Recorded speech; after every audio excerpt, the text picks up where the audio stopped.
ये था कि उस रीडिंग कॉम्प्रिहेंशन में भी पैरेलल रीजनिंग के क्वेश्चंस आ जाते हैं, ठीक है। रीडिंग कॉम्प्रिहेंशन में भी पैरेलल ये क्वेश्चन आते हैं, और लेकिन ये वाले क्वेश्चन जब आप थोड़े से एग्जैक्टली क्रिटिकल रीजनिंग के देख लेते हैं, तो रीडिंग कॉम्प्रिहेंशन में जिस तरह आपसे पैरेलल रीजनिंग पूछी जाती है वो बहुत ईजी आपको लगने लग जाती है, ठीक है। अब ये देखें कि यहाँ पे जो स्किल आपसे पूछी जाती है, जो भी यहाँ पे आपके पास रीजनिंग जो भी स्किल्स पूछी जाती हैं, चाहे वो इन्फ्रेंसिंग हो, चाहे वो आपके पास स्ट्रेंथनिंग हो, चाहे वो आपके पास वीकनिंग हो, ये वाली सारे जो क्वेश्चन टाइप्स। जी जी, आपको आवाज आ रही है? आवाज कट रही है। देखिए अभी ठीक ठीक आ रही है थोड़ी सी, मैं रिपीट कर देता हूँ इसको, ठीक है। जी अच्छा, मैं ये बेसिकली कह रहा हूँ कि जो क्रिटिकल रीजनिंग में जो आपके पास क्वेश्चन टाइप्स होते हैं, जब आप इनको थोड़े से देख लेते हैं, इन्फ्लुएंसेस को, स्ट्रेंथनिंग को, वीकनिंग को, या फिर अजम्पशन को भी, और इसी तरीके से पैरेलल रीजनिंग के क्वेश्चंस भी, ठीक है। तो ये आपके जब आपसे रीडिंग कॉम्प्रिहेंशन में पूछे जाते हैं तो आपके बहुत अच्छे तरीके से सॉल्व हो जाते हैं, क्योंकि ये वाला जो क्वेश्चन टाइप है पैरेलल रीजनिंग का, ये क्रिटिकल रीजनिंग में भी आपसे पूछा जाता है और रीडिंग कॉम्प्रिहेंशन में भी पूछा जा सकता है। तो इसके 2-3 क्वेश्चंस कर लेते हैं और होपफुली फिर इस पर कोई मुश्किल होगी नहीं। इसका बस बेसिकली यही होता है कि जिस तरह की यहाँ पे आपके पास रीजनिंग है, उसी तरह की आपके पास यहाँ पे रीजनिंग होनी चाहिए। इसको एक अटेम्प्ट दें, फिर इसको डिस्कस करते हैं।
इसमें ए।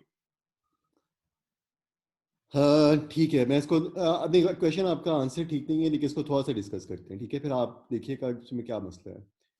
देखिए, इसमें बेसिकली ये सिचुएशन है कि एक कोई प्रोफेशनल है, उसने कभी कोई चीज़ जो है, no such thing as multiple personality disorder, उसने ये बेसिकली उसका कंक्लूजन है। उसका कंक्लूजन किस प्रेमिस पे बेस्ड कर रहा है, किस रीजन पे बेस कर रहा है, वो इस रीजन पे बेस कर रहा है, ठीक है।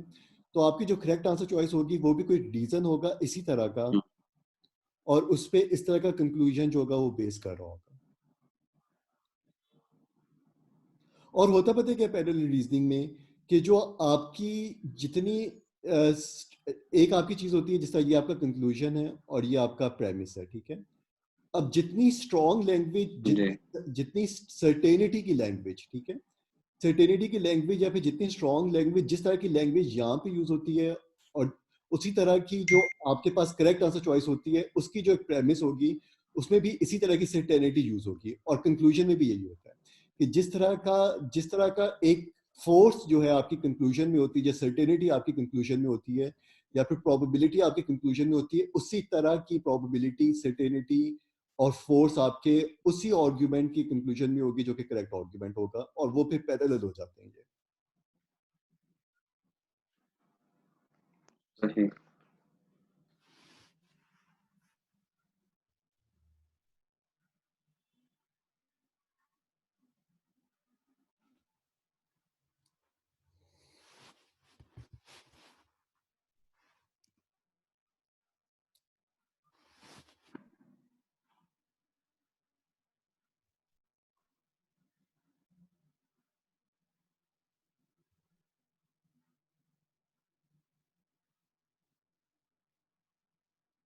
E. Perfect perfect. अब बेसिकली इसको देखिए, जो मैं आपको वहां पे भी कह रहा था कि यहाँ पे आपका है कि कंक्लूजन में नो सच थिंग, ठीक है, और यहाँ पे जो आपका है ना, there is no such thing, जी। ठीक है, नो सच थिंग। तो इसका मतलब ये है कि जो कंक्लूजन में जिस तरह की लैंग्वेज की फोर्स थी या प्रोबेबिलिटी या सर्टेनिटी की लैंग्वेज जिस तरह की थी, जो आपकी करेक्ट आंसर चॉइस है उसके कंक्लूजन में भी इसी तरह की होगी, ठीक है। इसका रीजन क्या था? इसका रीजन ये था कि इसने इस तरह की in all ears he had never encountered, okay. अब यहाँ पे मसला क्या था कि यहाँ पे नेवर नहीं था, यहाँ पे सेल्डम था। तो यहाँ पे जो सर्टेनिटी है उसकी फोर्स उस तरह की नहीं है जिस तरह की यहाँ पे जो सर्टेनिटी थी या फिर लैंग्वेज थी उसकी उस तरह की फोर्स थी। Does it make sense? जी बिल्कुल। ठीक है, बेसिकली ये आपकी पैरेलल रीजनिंग होती है। इसको मैं जल्दी से कंक्लूड करूंगा कि आपका रीजनिंग, पैरेलल रीजनिंग में आपका कंक्लूजन होगा। कंक्लूजन का मतलब कि उसमें प्रेमिस होगी और उसमें भी प्रेमिस की बेस पे कंक्लूजन को ड्रॉ किया जा रहा होगा। इसको रीजनिंग कहते हैं, इसको आर्गुमेंट कहते हैं।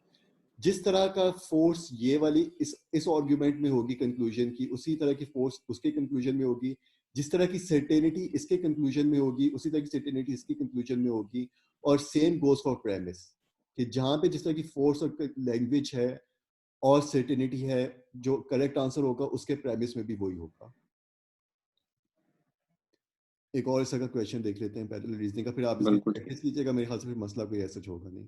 अब इसका जो क्वेश्चन होता है वो देख लें, आपके कितना इजी आइडेंटिफाई करना होता है कि which of the following illustrates a principle more similar to that illustrated by the passage. जिस तरह की ये चीज है उसी तरह की ये चीज है। अगर हम लोग ऊपर देखते हैं तो एग्जैक्टली उसका भी इसी हम्म। तरह का था कि मोस्ट क्लियरली पैरेलल्स। तो ये भी देखने में इनको फौरन आप आइडेंटिफाई कर लेते हैं कि पैरेलल रीजनिंग का क्वेश्चन है। रीडिंग कॉम्प्रिहेंशन में भी आते हैं, क्रिटिकल रीजनिंग में भी आते हैं।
जी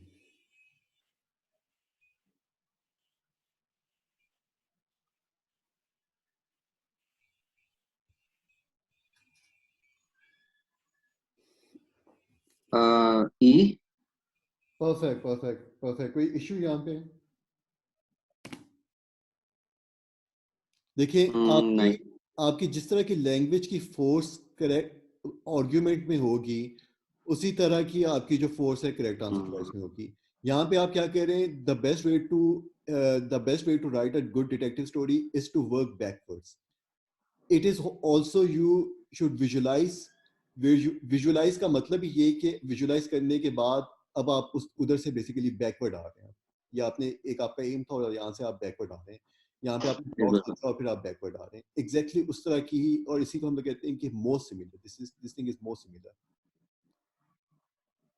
नट। और बेसिकली यही है इसमें पैरेलल जी रीजनिंग बिल्कुल। कैसे ऑपरेट करती है। अब मेरे ख्याल से पैरेलल रीजनिंग आप पे पहला क्वेश्चन जो था उसमें आपका एक आंसर गलत था, उसके बाद आपने करेक्ट आंसर किया था। दूसरे क्वेश्चन में आपने डायरेक्ट ही कर दिए। तो अब इसकी मेरे ख्याल से आप थोड़ी सी प्रैक्टिस कर लीजिएगा, ठीक है। इसमें और ऐसे जिसको डिस्कस करने का कोई है नहीं। लेकिन जी, टेक्निकल बिल्कुल। का कोई मसला होगा तो हम लोग उसको फिर डिस्कस कर लेंगे।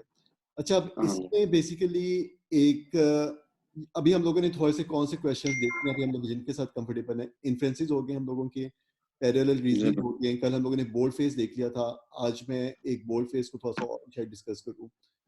अच्छा, उसके बाद अब हम लोग थोड़ा सा देखते हैं, आपने थोड़ी सी वीकनिंग देखी हुई है, राइट? एक और क्वेश्चन होता है जो वीकनिंग से बहुत ज्यादा रिलेटेड जी, होता है, वो होता है फ्लॉ। वीकनिंग में क्या करना होता है आपने कि आपके पास आर्ग्यूमेंट आता है, फिर आपका क्वेश्चन आता है, और करेक्ट आंसर चॉइस जो होती है वो एक और रीजन लेके आती है, जिसकी वजह से आपका जो कंक्लूजन होता है उस पर आपको और ज्यादा शक होने लग जाता है कि वो सही कंक्लूजन नहीं ड्रॉ किया आपने, ठीक है? अच्छा, अब इसमें क्या होता है फ्लॉ इन द जी। रीजनिंग में, कि यहाँ पे ना आपके पास जो आर्ग्यूमेंट होता है, उस आर्ग्यूमेंट में आप जो फ्लॉ है ना वो आप आइडेंटिफाई कर लेते हैं। किस तरह? अगर मैं ये कहूँ कि Lahore has 10 million population, Islamabad has 5 million population. Karachi has 20 million population. Therefore, we should move to Islamabad. अब यहाँ पे basically flaw in the reasoning क्या है कि हम लोगों ने, आप देख रहे हैं कि जैसे this is a flawed argument, या फिर ये बहुत, ये इसमें एक फ्लॉ ये है कि और कोई इस तरह, मतलब कि एक एक फ्लॉ होता है जो शायद डिस्क्राइब करना इतना इजी ना हो, लेकिन स्पॉट करना बहुत इजी हो जाता है, क्योंकि this is a clear cut flaw. और दूसरा क्या होता है कि वो वाले सारे आर्ग्यूमेंट्स, वो वाले सारे क्रिटिकल रीजनिंग के पैसेजेस जहाँ पे आपके पास आर्ग्यूमेंटेशन होती है, सिर्फ आपके पास दो पैसेजेस ऐसे होते हैं जहाँ पे आपके पास आर्ग्यूमेंटेशन नहीं होती। एक होता है पैराडॉक्स, दूसरा होता है इन्फ्रेंसेस। इन सारे पैसेजेस को आपने इस तरह रीड करना होता है कि आप ना रीड करने के बाद आप फौरन सोचेंगे यार इसमें प्रॉब्लम जो थी, इसमें डेफिनेटली कोई प्रॉब्लम थी, वो प्रॉब्लम थी क्या। यानी कि हम लोगों ने आइडेंटिफाई द फ्लॉ ही करना होता है, और ये एक ऐसा आंसर क्वेश्चन टाइप होता है जो कि आपके गेम, इसके आने के चांसेस बहुत कम है, लेकिन इससे जो आपकी क्रिटिकल रीजनिंग जो स्ट्रांग होती है वो बहुत ज्यादा हो जाती है। लेट मी रिपीट, ये बेसिकली आपको थोड़ा सा और आइडिया होगा कि सारी चीजें इंटरलिंक किस तरीके से होती हैं। देखिए, कल हम लोगों ने किया था कि आइडेंटिफाई द कंक्लूजन, जो कि आइडेंटिफाई द मेन पॉइंट, वो क्वेश्चन गारंटीड आपको नहीं आएगा, ठीक है? आपको क्रिटिकल रीजनिंग का ये वाला क्वेश्चन नहीं आएगा कि आइडेंटिफाई द मेन पॉइंट, लेकिन identify hmm, the main point इतना इंपॉर्टेंट था कि बोल्ड फेस में मुझे कोई प्रॉब्लम हुई नहीं थी, राइट? जी। ठीक है। इसी तरीके से जो फ्लॉ इन द रीजनिंग है ना, इसके चांसेस बहुत ज्यादा कम होते हैं कि you have to identify the flaw in the reasoning. जो आपके पास ऊपर आर्गुमेंट है, इसमें फ्लॉ क्या था, ये इसके चांसेस आने के बहुत कम होते हैं। लेकिन ये आपके जो बाकी सारे वो वाले आर्गुमेंट्स जहाँ पे आपको आर्गुमेंट होता है, वो वाले सारे पैसेजेस जहाँ पे आर्गुमेंट होता है, जिसका स्ट्रेंथनिंग में आपके आर्गुमेंट होता है, जिसका आपके पास वीकनिंग में आर्गुमेंट होता है, जिसका आपके पास अजम्पशन में आर्गुमेंट होता है, इन सारों को ये वाला क्वेश्चन टाइप बहुत ज्यादा स्ट्रॉन्ग कर देता है। क्योंकि इन सारे पैसेजेस को रीड करने का जो आपके पास, जो आपने रीड करना होता है, उसमें आपने इस तरह भी इसको रीड करना होता है, वो सारे प्रिंसिपल्स अप्लाई होंगे जो हम लोगों ने कल भी डिस्कस किए थे। क्या आपने कैजुअली रीड करना है, किस तरह रीड करना है, प्रेमिस को आइडेंटिफाई शुरू में नहीं करना, आपने जस्ट एक पर्सनलाइजेशन करनी, वो सारी चीजें अप्लाई होती हैं। लेकिन ना, आपने थोड़ा सा स्केप्टिकल होना होता है रीड करने के बाद कि यार ये जो आर्ग्यूमेंट था ना, इसमें यकीनन कोई गलती थी। देखिए, हम लोगों का जो माइंड होता है ना, वो वैसे ही जो प्रॉब्लम्स होती है ना उनको आइडेंटिफाई करने में, कन्वर्सेशन में भी किसी की बात अगर हम लोग कर रहे हो तो उसमें प्रॉब्लम को आइडेंटिफाई करने में ज्यादा अच्छा होता है। तो उसी को आपने यहाँ पे यूटिलाइज करता होता है, जो कि ऑलरेडी हमारी स्ट्रेंथ होती भी है, कि हम लोग जो गलतियां होती है ना वो हमें ज्यादा अच्छी तरीके से नजर आती है हमेशा। ये माइंड हमारा इसी तरीके से ऑपरेट करता है। तो हमने यही करना होता है कि जिस सारे आर्ग्यूमेंट्स में आपने जो फ्लॉ होता है ना, जो कि थोड़ा सा आपको स्केप्टिसिज्म का जो आपको रीजन देता है, वो आपने आइडेंटिफाई करना होता है। ये आपकी फ्लॉ इन द रीजनिंग को आइडेंटिफाई करने के बाद बहुत अच्छी हो जाती है। दूसरा क्या होता है, ये आपने चीज ध्यान में रखनी है कि फ्लॉ इन द रीजनिंग में ना आपने आइडेंटिफाई को फ्लॉ करना होता है। ये वीकनिंग के साथ किस तरह डिफरेंशिएट करती है फ्लॉ इन द रीजनिंग, ज्यादा फर्क नहीं होता। इनकी ना सोर्स एक ही तरह होती है, लेकिन आगे जाके थोड़े से ही डिफरेंट हो जाते हैं। किस तरह की फ्लॉ इन द रीजनिंग में जस्ट मैंने फ्लॉ को आइडेंटिफाई कर देना है। वीकनिंग में मैंने एक और आंसर चॉइस को लेके आना होता है कि जो मुझे इसके कंक्लूजन पे ज्यादा और ज्यादा स्केप्टिकल कर दे कि नहीं, अब तो ये बिल्कुल भी नहीं, ये तो बिल्कुल भी नहीं हो सकता कंक्लूजन, ठीक है? इनमें बस यही डिफरेंस होता है, क्योंकि वीक जी, आपने देखी हुई है तो फ्लॉ फिर ज्यादा मसला नहीं होता। और ये इनहेरेंटली ये हम लोगों के पास एक स्किल वैसी हर किसी के पास होती है, फ्लॉ इन द रीजनिंग को आइडेंटिफाई करने की। इसको क्वेश्चन में अप्लाई करके देखते हैं। इसका जो क्वेश्चन टाइप होता है वो ये होता है कि the professor reasoning is flawed in that का मतलब होता है कि उसकी वजह ये है कि ये फ्लॉ है। इसको इसको रीड दें, और हुँ, उसके बाद ना एक ये, थोड़ा सा देखें, इसको रीड देने से पहले एक देखें। आपके पास जो ये वाले आर्ग्यूमेंट्स होते हैं ना, इनमें थ्री टाइप्स के आर्ग्यूमेंट्स बहुत ज्यादा इंपॉर्टेंट होते हैं। ये जो आर्ग्यूमेंट इटसेल्फ होता है, मैं क्वेश्चन टाइप की बात नहीं कर रहा, मैं सिर्फ और सिर्फ, मुझे जस्ट एक सेकंड दीजिएगा। आई मीन स्ट्रीम आप इसको रीड कीजिए। जी जी प्लीज।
जी जी महबूब साहब, जी महबूब साहब, आपने इसमें देखे थोड़ा सा, आपको कोई आइडेंटिफाई, अच्छा इसमें देखें, अब आपने शायद ना इंट्यूटिवली कोई आइडेंटिफाई कर लिया इसमें फ्लॉ। ये डी आएगा। Perfect, perfect, perfect, perfect, awesome, awesome. ये बेसिकली आपकी flaw in the reasoning basically यही है। अच्छा, इसमें मैं सिर्फ एक चीज पे आपका बेसिकली लेके आना चाहूंगा।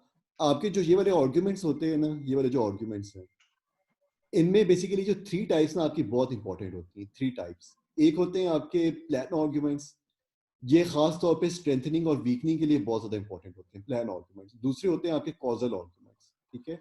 तीसरे होते हैं कि जिनको हम लोग सैंपल साइज आर्ग्यूमेंट्स कहते हैं, ठीक है।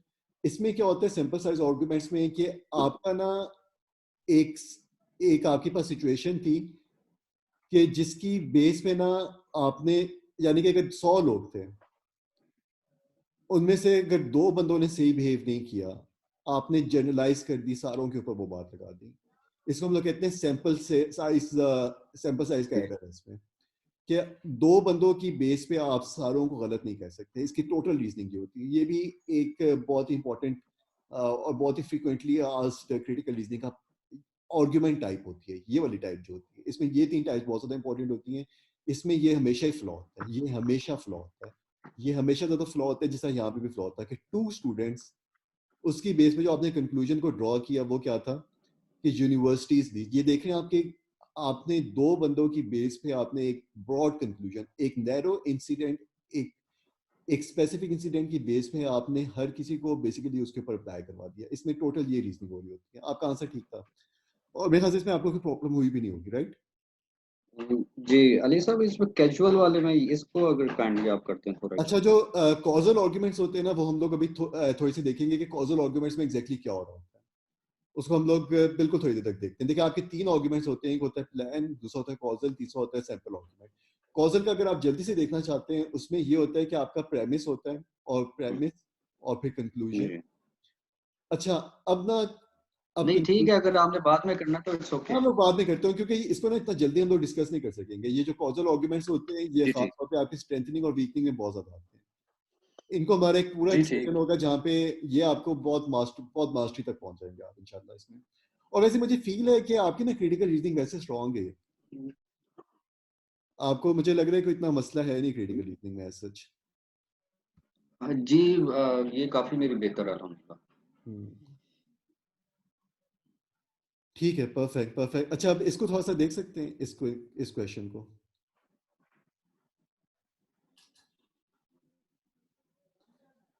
ये भी आपका ना बोल्ड फेस की एक टाइप होती है, कि जहाँ पे ना आपका बोल्ड फेस नहीं हुआ होता, लेकिन ये करना आपने वही काम होता है, बोल्ड फेस।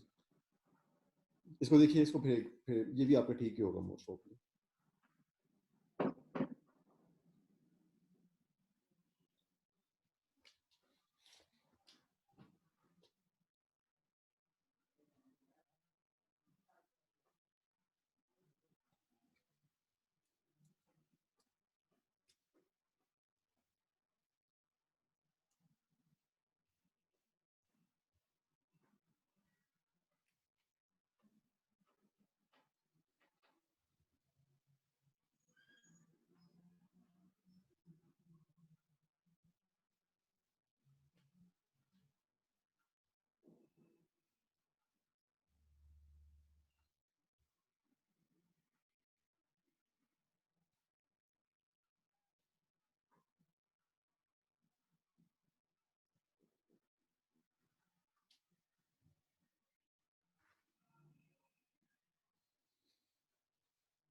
इसका बी आएगा। 100%, 100%, 100%. Any issue? नहीं, Perfect, बस वो ठीक है. स्पीड राइटिंग और रीडिंग का ही है बस। स्पीड का बस आपका है, लेकिन आपकी एक्यूरेसी ठीक है. अच्छा, इसमें एक और चीज मैं बस डिस्कस करना चाहता हूँ. इसमें एक छोटी सी चीज होती है कि फिनोमेना बेसिकली क्या चीज होती है.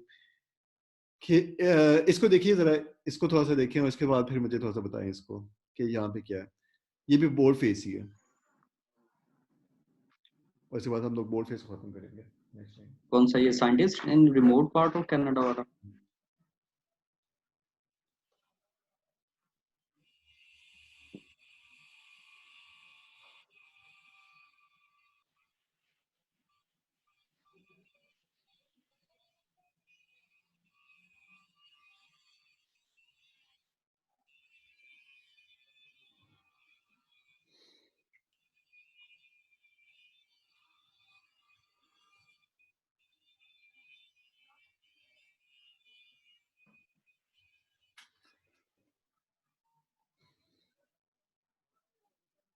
ठीक है.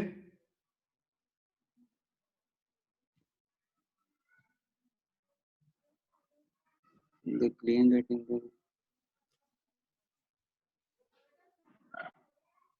जी।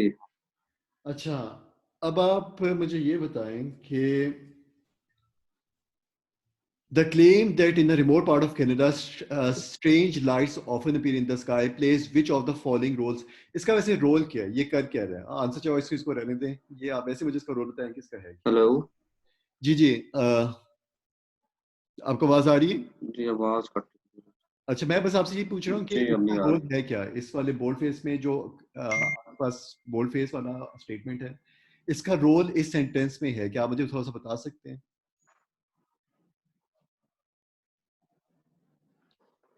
जी ये जो है ये फैक्ट है एक। ठीक है. इसकी बेसिकली ये ना एक फिनोमिना है. फिनोमिना बेसिकली क्या होता है? ये एक एविडेंस है जो कि एक ओपिनियन, जनरल ओपिनियन को जो है वो ड्रॉ करने के लिए यूज किया गया है। मैं आपको थोड़ा सा इसका बताता हूँ. इसमें थोड़ी सी एक चीज है. बेसिकली ना ये चीज फिनोमेना थी. फिनोमेना क्या होता है? ये जो वर्ड होता है ना, ये आपका कुछ क्वेश्चंस में आया हुआ है हेलो। ऑफिशियल में. जी, आपको आवाज आ रही? जी महबूब साहब, आवाज आ रही है आपको? जी जी अब। अच्छा, जी बेसिकली अभी आ रही है, ये अभी आ ना रही एक फिनोमेना है. फिनोमेना बेसिकली क्या चीज होती है? ये कोई चीज होती है जिसकी एक्सप्लेनेशन, जो कि वो एक्सप्लेनेशन मांग रही होती है. इसमें बेसिकली क्या हो रहा है कि ये जो चीज हुई, इसकी एक्सप्लेनेशन था क्या? इसकी एक्सप्लेनेशन जो थी वो आपका कंक्लूजन था. करेक्ट आंसर चॉइस होती है ना इस तरह की सिचुएशन में, वो ये होती है कि it is a phenomena. Phenomena वो चीज होती है जिसकी एक्सप्लेनेशन आप ढूंढ रहे होते हैं. For which the main conclusion of scientist argument is an explanation. इसको जो है, ये क्योंकि एक फिनोमेना है जो कि एक्सप्लेनेशन जिसकी हम लोग ढूंढ रहे होते हैं, यानी कि ये पैराडॉक्स टाइप की सिचुएशन होती है कि इस तरह क्यों हुआ, और कंक्लूजन जो है उसका वो एक्सप्लेनेशन है. इसमें बेसिकली ये चीज हो रही है. एक एक नॉर्मली कभी कभी स्टूडेंट्स परेशान होते हैं कि फिनोमेना क्या होता है. फिनोमेना बेसिकली ये चीज होती है. एक एक पॉइंट था जस्ट, इसमें कोई इस तरह की खास बात नहीं जी थी, राइट। लेकिन इसमें बस ये था सिचुएशन. अच्छा, अब हम लोगों ने डिस्कस कर लिए कि फ्लॉ इन द रीजनिंग के आपने क्वेश्चंस करने हैं. जब सेशन हमारा खत्म हो जाएगा फिर आपने थोड़े से पैरेलल रीजनिंग के करने हैं क्वेश्चंस. और बस ये दो अभी हम लोगों ने थोड़े से देखे हैं. और तीसरा हम लोग अब देखेंगे जो कि आपके स्ट्रेंथनिंग और वीकनिंग के क्वेश्चंस हैं. जस्ट मुझे 2 सेकंड दीजिए.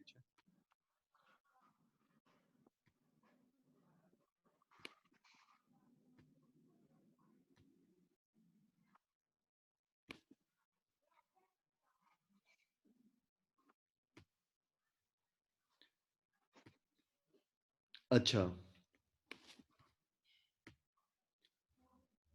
आपको स्क्रीन नजर आ रही?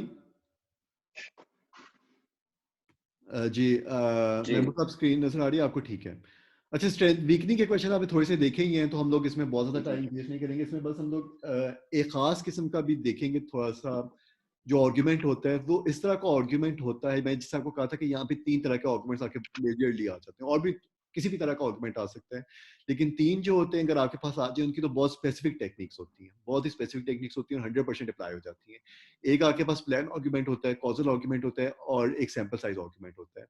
जो प्लान आर्गुमेंट होता है ना, उसमें क्या होता है कि आपका कोई प्लान होता है और हर प्लान का एक डिजायर्ड गोल होता है जो उसने अचीव करना होता है, ठीक है। इसमें टोटल ये सिचुएशन होती है कि कोई आपके पास प्लान होगा, उसका आपके पास डिजायर्ड गोल होगा, ठीक है। वो सारी चीजें जो अभी तक हम लोगों ने की हैं वो आपकी अप्लाई होंगी कि आपने जो रीड करना होता है वो आपने किस तरह रीड करना होता है, रीड करने के बाद आपने थोड़ा सा देखना होता है इसमें कोई ना कोई खराबी है, उसको आपने आइडेंटिफाई करना होता है।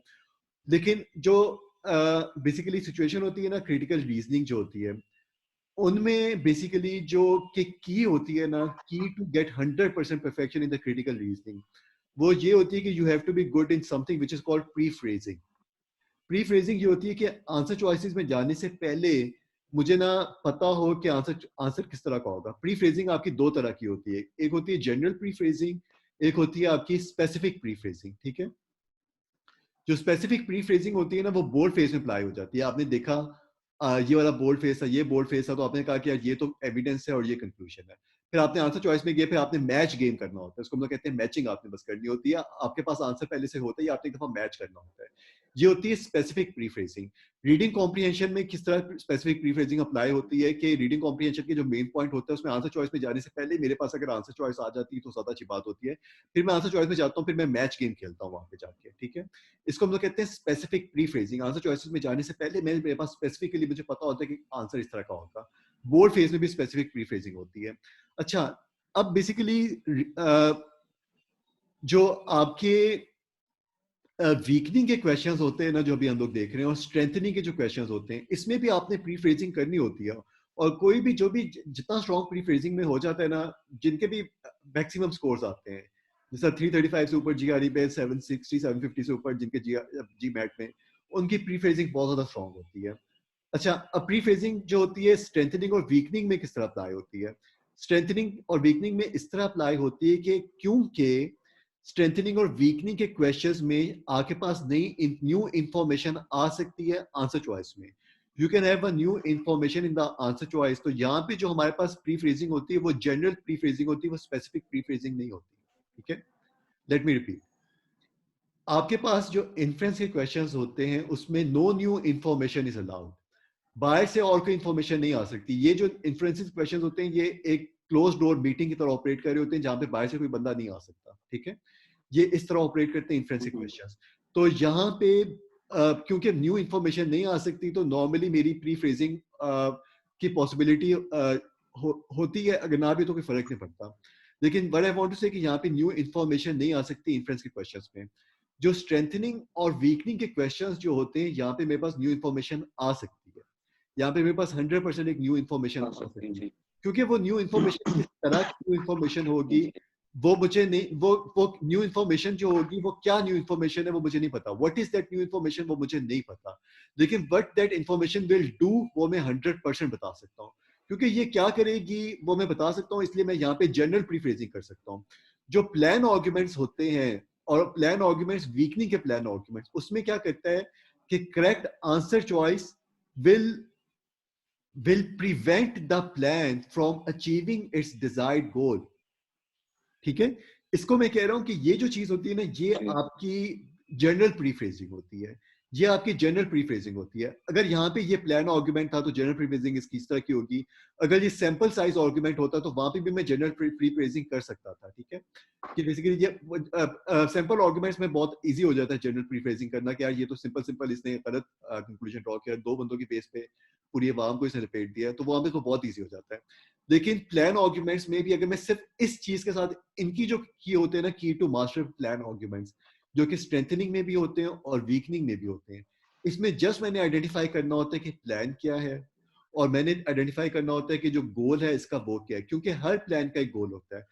करेक्ट आंसर चॉइस जो वीकनिंग क्वेश्चंस में होती है, it will prevent the plan from achieving its desired goal. वो ऑब्स्टिकल क्रिएट करती है डिजायर्ड गोल को अचीव करने में, ठीक है। स्ट्रेंथनिंग में क्या हो जाता है, स्ट्रेंथनिंग में भी आपका प्लान आर्गुमेंट्स आते हैं। उसमें क्या हो जाता है, क्योंकि स्ट्रेंथनिंग और वीकनिंग जो है वो आपस में पोलर ऑपोजिट्स होते हैं, ठीक है। पोलर ऑपोजिट्स में क्या फर्क होता है कि गुड का जो पोलर ऑपोजिट है वो बैड होगा, जो लॉजिकल ऑपोजिट्स होते हैं वो क्या होते हैं, गुड का जो पोलर लॉजिकल ऑपोजिट होता है वो नॉट गुड होता है, लेकिन पोलर ऑपोजिट जो गुड का होता है वो बैड हो जाता है। जो स्ट्रेंथनिंग और वीकनिंग होते हैं वो आपस में पोलर ऑपोजिट्स होते हैं। तो अगर वीकनिंग के जो प्लान आर्ग्यूमेंट्स में ये वाली जो वीकनिंग होती है कि करेक्ट आंसर चॉइस, यानी कि मैंने आंसर चॉइस में नहीं किया, लेकिन मुझे पता है कि correct answer choice what it will do, what it will be, वो मुझे नहीं पता, क्योंकि ये जो चीज होती है ये स्पेसिफिक प्रीफ्रेजिंग होती है जो कि स्ट्रेंथनिंग और वीकनिंग में नहीं कर सकता, क्योंकि यहाँ पे न्यू इन्फॉर्मेशन आ सकती है। देखिए मैं जनरल प्रीफ्रेजिंग कर सकता हूँ। जनरल प्रीफ्रेजिंग क्या करती है कि correct answer choice what it will do. Correct answer choice weakening के प्लान आर्गुमेंट्स में करती है कि it will prevent the plan from achieving its desired goal. तो इसका मतलब ये कि मैंने जब रीड करना आर्गुमेंट में वो सारी चीजें अप्लाई होंगी जो अभी तक हम लोगों ने देखी थी, वो सारी चीजें अप्लाई होंगी। एक और चीज अप्लाई हो जाएगी कि मैंने जल्दी से आइडेंटिफाई करना है प्लान क्या है, और मैंने आइडेंटिफाई करना है कि उसका गोल क्या है। ये दो चीजें मैंने देख लेनी है, और करेक्ट आंसर चॉइस जो होगी वो इस प्लान को जो इम्प्लीमेंटेशन होगी उसका गोल को अचीव करने में ऑब्स्टिकल क्रिएट करेगी। It will prevent the plan from achieving its desired goal. If somehow we can see this thing, तो स्ट्रेंथन आर्गुमेंट्स में जो प्लान आर्गुमेंट्स होते हैं वो सारी चीजें पहले वाली वही रहती हैं। स्ट्रेंथनिंग किस तरह ऑपरेट करती है वो भी वही रहती है। इसमें बस वो चीज आ जाती है कि correct answer choice will help the plan achieve its desired goal. Weakening में plan arguments में it will prevent the plan from achieving its desired goal. Strengthening में correct answer choice will help the plan achieving its desired goal. Correct answer choice will help the plan in achieving its desired goal. Weakening में correct answer choice will prevent the plan from achieving its desired goal. बस ये होता है। plan arguments को भी identify करना काफी easy होता है। Normally इनके क्वेश्चन में आ जाता है कि plan है, वरना आप इसको रीड करते हैं तो आपको वैसे ही जब आप समझ रहे होते हैं तो आपको पता चल जाता है कि यहाँ पे प्लान है, डेफिनेटली प्लान है कोई, या प्लान होता है या फिर प्रपोजल होता है, कोई रिकमेंडेशन होती है, सारी एक ही तरह की चीजें होती हैं। इसको रीड करें और फिर हम लोग इसको थोड़ा सा डिस्कस करते हैं फिर।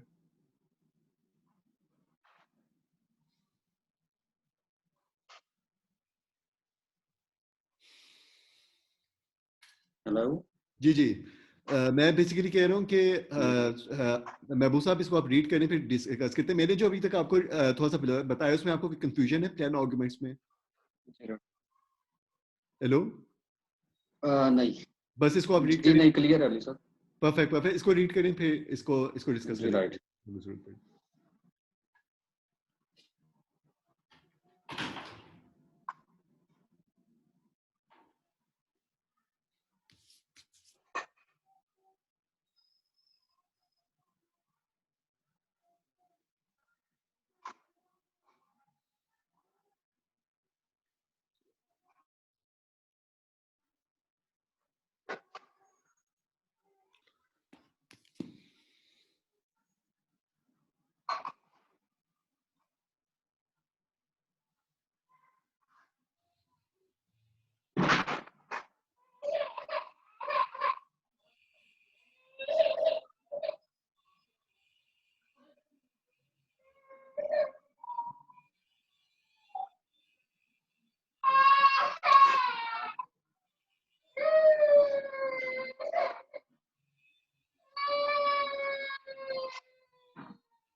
इसका डी आएगा जी। Perfect perfect perfect, D is the answer. इसमें कोई इशू आपको? एग्जैक्टली यही था कि प्लान क्या था और डिजायर्ड गोल क्या था। डिजायर्ड गोल ये था जो आपका टू रेमेडी दिस सिचुएशन। ये क्योंकि जब भी आपका इस तरह की सिचुएशन आ जाती है उसमें एक बैक पॉइंटर है, तो ये सिचुएशन है क्या? सामान की पॉपुलेशन को इंक्रीज। परफेक्ट परफेक्ट परफेक्ट, तो यही है आपका। तो आपने प्लान को आइडेंटिफाई किया, जी आपने गोल को आइडेंटिफाई किया, करेक्ट आंसर चॉइस इसको जनरल प्रीफ्रेजिंग करेंगे। आंसर में जाने से पहले आप जनरल प्रीफ्रेजिंग करेंगे, और ये बहुत पावरफुल होता है। जो प्री फ्रेजिंग है बेसिकली ये की होती है। मेरी आपको अगेन रिकमेंडेशन होगी, आपने बेशक लाल भाई से एक दफा थोड़ी सी डिस्कशन कीजिएगा। क्रिटिकल रीजनिंग की जो की है, मास्टरी की, वो प्री फ्रेजिंग है। प्री फ्रेजिंग, दोस्त जिनके जी जी 99% आइलर्स जो होते हैं वो प्री फ्रेजिंग में बहुत जबरदस्त होते हैं। क्रिटिकल रीजनिंग के प्लान आर्गुमेंट्स में, वीकनिंग के प्लान आर्गुमेंट्स में क्या होगा, आपने प्री फ्रेजिंग करनी है, ये बहुत पावरफुल होती है। उसके बाद आपने आंसर चॉइस में जाना है, उससे पहले आपने आंसर चॉइस में नहीं जाना।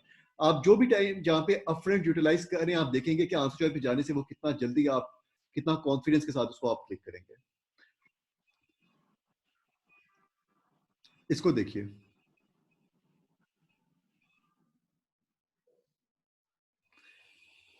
सबसे पहले मैंने आइडेंटिफाई करना है कि ये प्रपोजल है, तो ये भी प्लान आर्गुमेंट है।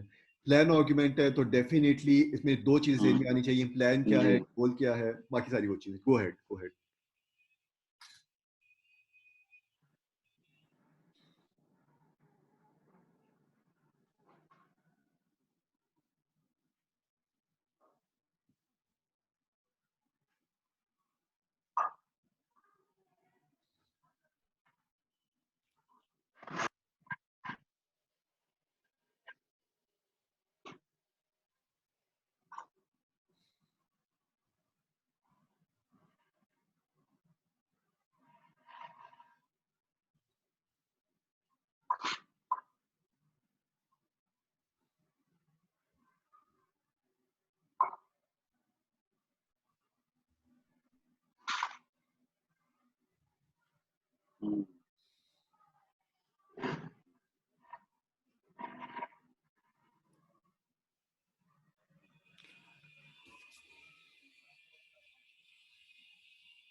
हम्म,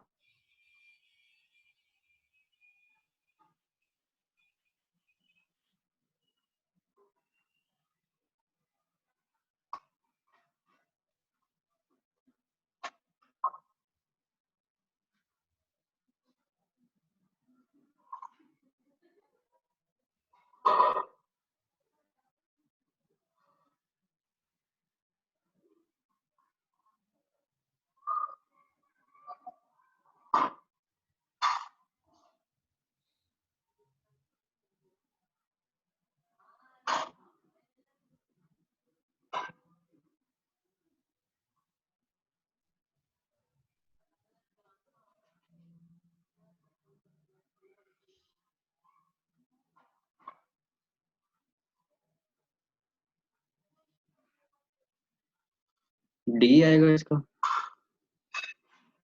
परफेक्ट, परफेक्ट, परफेक्ट। और ये आप यकीन करें कि ये इजी आर्गुमेंट नहीं था, ये काफी मुश्किल आर्गुमेंट समझा जाता है, इसकी डिफिकल्टी लेवल काफी ज्यादा है, लेकिन perfect, perfect, perfect.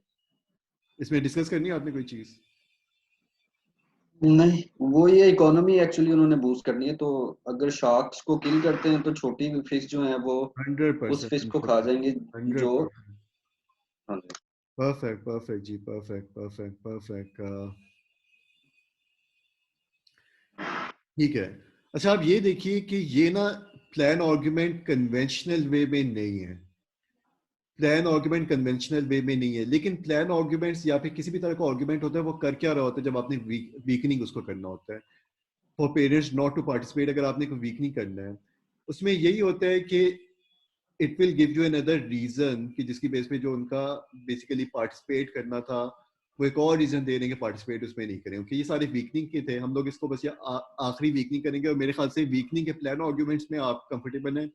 Sample size के जो होते हैं वो वैसे ही बहुत इजी होते हैं, उनको मेरे ख्याल से वो जब भी आपको पता चलता है आप देखते हो जी। एक ही चीज हो रही होती है सैंपल साइज आर्गुमेंट्स में।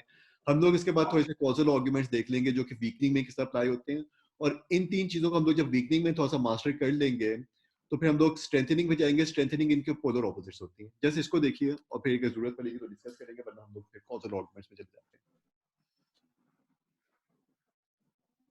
जी।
बी।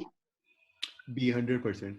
अच्छा, आप ये देखें कि ये वाला अगर आपने इसको रीड किया और आपको अगर अच्छे तरीके से समझ आ जाती है, जो कि इतना मुश्किल नहीं था, ये वाला आर्गुमेंट मुश्किल आर्गुमेंट नहीं था, तो यहाँ पे भी ना आपका एक प्लान था और उसका एक गोल था, और वो गोल क्या था जी कि you have to decrease the cost of their children's college education, this is goal. Plan basically क्या था, जी ये बेसिकली जी। प्लान था जो कि आपका फर्स्ट, और करेक्ट वो आंसर चॉइस फिर क्या डिपॉजिट करेगी, करवाना विल शुरू कर दिया। Prevent the plan from achieving its desired goal, correct answer choice will prevent the plan from achieving it's hmm. Desired. यही सिचुएशन थी। प्लान, प्रपोजल्स, रिकमेंडेशंस इस तरीके से ऑपरेट करती हैं, और ये सारे वीकनिंग ही हो रहे होते हैं at the end of the day. मेरे ख्याल से प्लान आर्ग्यूमेंट्स आपको और कोई मसला नहीं होगा। ये जो मैंने आपको डॉक्यूमेंट सेंड किया था ना, इसमें बाकी सारे जो क्रिटिकल रीजनिंग के क्वेश्चंस हैं वो प्लान आर्ग्यूमेंट्स हैं, ठीक है? तो आपको आपको जब प्लान अली आर्ग्यूमेंट चल जाते हैं, इसको आप साहब काइंडली मैं जी, इनको आप थोड़ा सा, काइंडली एक मैं कॉल ले सकता हूँ? हाँ प्लीज प्लीज गो अहेड जी, go ahead, go ahead. Thank you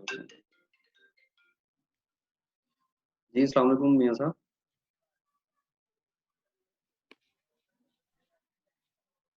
नहीं माइक क्लियर भाई साहब, ये तो घर की बात है। माइक में जी इंशाल्लाह मैं हूँगा हाजिर इंशाल्लाह। जी इंशाल्लाह, थैंक यू, अल्लाह हाफिज़।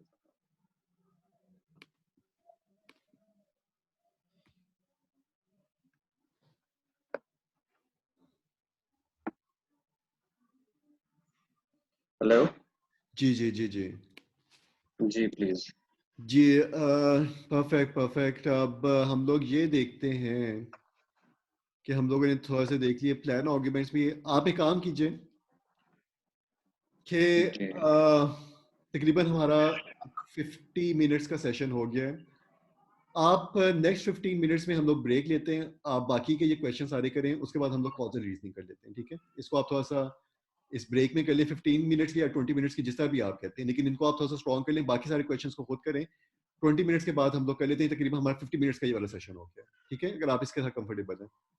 जी ठीक। हम लोग एग्जैक्टली यानी कि 12:05 हो रहे हैं, हम लोग मिलते हैं 12:25 पे मिल लेते हैं, ठीक है? ये मैंने डॉक्यूमेंट आपको शेयर किया हुआ था, इनके आप ठीक है। बाकी बाकी जो है वो कर लें, ताकि आपकी प्लानिंग के जो आर्गुमेंट्स हैं वो स्ट्रॉन्ग हो जाए। फिर हम लोग कॉजल देखते हैं, और फिर हम लोग स्ट्रेंथनिंग को भी देख लेंगे, स्ट्रेंथनिंग में कॉजल और प्लानिंग। ये मिसलेनियस वाला है? नहीं नहीं, ये मिसलेनियस नहीं था, ये दूसरा था, सीआर सेशन 2। देखिए, आपको 3 डॉक्यूमेंट शेयर किए थे, एक थे कंक्लूजन आइडेंटिफिकेशन, एक था मिसलेनियस। मिसलेनियस को हम लोगों ने डिस्कस कर लिया, जो हमारा इस सेशन का शुरू में डिस्कस किया था। उसमें फ्लॉ इन द रीजनिंग थी और पैरेलल रीजनिंग थी। अभी जो हम लोगों ने किए हैं वो है, CACR2। इसके जो बाकी आर्गुमेंट्स हैं वो आप प्लीज कर लें, वो सारे प्लान आर्गुमेंट्स हैं। लेकिन आपने देखना है कि यार प्लान आर्गुमेंट, मुझे 100% कंफर्म है कि प्लान आर्गुमेंट है भी कि नहीं है, और फिर प्लान आर्गुमेंट एक स्पेसिफिक जी वे ठीक। ऑपरेट करता है, उसको आप करें सारे क्वेश्चन, ताकि आपकी प्लानिंग 100% स्ट्रॉन्ग हो जाए। और फिर आप देखेंगे जब हम लोग स्ट्रेंथनिंग में जाएंगे ना जी प्लान आर्गुमेंट्स में, वो पीस ऑफ केक होंगे आपके लिए। Strengthening, planning, piece of cake हो जाते हैं। बिल्कुल ठीक। इंशाल्लाह 12:25 पे मिलते हैं इंशाल्लाह। टेक केयर जी, अस्सलाम वालेकुम। जी ठीक है, थैंक यू।